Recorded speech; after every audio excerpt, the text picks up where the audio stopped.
Voici une étude fort intéressante qui peut expliquer le fort décalage qui existe entre les pays occidentaux et les pays arabo-musulmans en général que certains l'appelleront « le choc des civilisations ». Voyons les faits. La consanguinité massive dans la culture musulmane au cours des 1400 dernières années peut avoir causé des dégâts catastrophiques au patrimoine génétique des musulmans. Les conséquences de mariage entre cousins germains ont souvent des conséquences graves sur l'intelligence, la santé mentale, la santé de leurs enfants. L'exemple le plus célèbre de la consanguinité se passe en Égypte antique, où plusieurs dynasties pharaoniques se sont effondrées après une centaine d'années de règne. Afin de maintenir la richesse et le pouvoir au sein de la famille, les pharaons se mariaient à leurs propres sœurs ou demi-sœurs. Après une poignée de générations, les descendants étaient mentalement et physiquement inaptes à gouverner. Visiblement, ce sont les conséquences malsaines de cette pratique.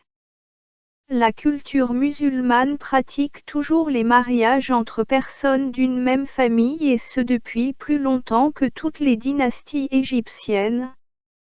Cette pratique concerne aussi la plus ancienne monarchie du monde, les Danois, qui par ces pratiques, ont maintenu un règne d'un peu plus de 300 ans. Une estimation grossière montre que près de la moitié de tous les musulmans dans le monde sont consanguins. Au Pakistan, 70% de tous les mariages se font entre cousins germains. En Turquie, le chiffre se situe entre 25% et 30%. Les statistiques pour les pays arabes montrent qu'il y a jusqu'à 33% de mariages consanguins en Égypte, 34% à Alger, 39% en Tunisie, 40% en Syrie, 42% au Liban, 45% au Yémen, 46% à Bahreïn, 47% en Mauritanie, 48% en Libye, 54% dans le Émirat arabe uni, 54% au Qatar, 60% en Irak, 63% au Soudan, 64% en Jordanie, 64% au Koweït,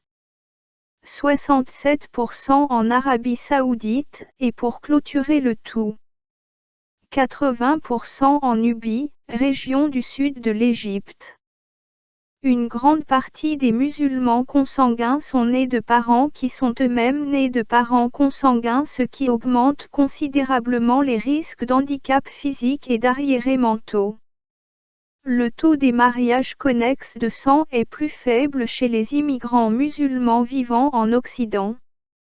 Parmi les Pakistanais vivant au Danemark, le taux est tombé à 40% et 15% chez les immigrants turcs. Pour les immigrés pakistanais vivant en Grande-Bretagne, plus de la moitié sont entre cousins germains. La recherche, menée par la BBC et diffusée a choqué les téléspectateurs. Ils ont pu constater qu'au moins 55% de la communauté était mariée à un cousin germain. Ceci laisse à penser que le risque, pour une famille pakistanaise britannique, est 13 fois plus important d'avoir des enfants qui présentent des troubles génétiques récessifs.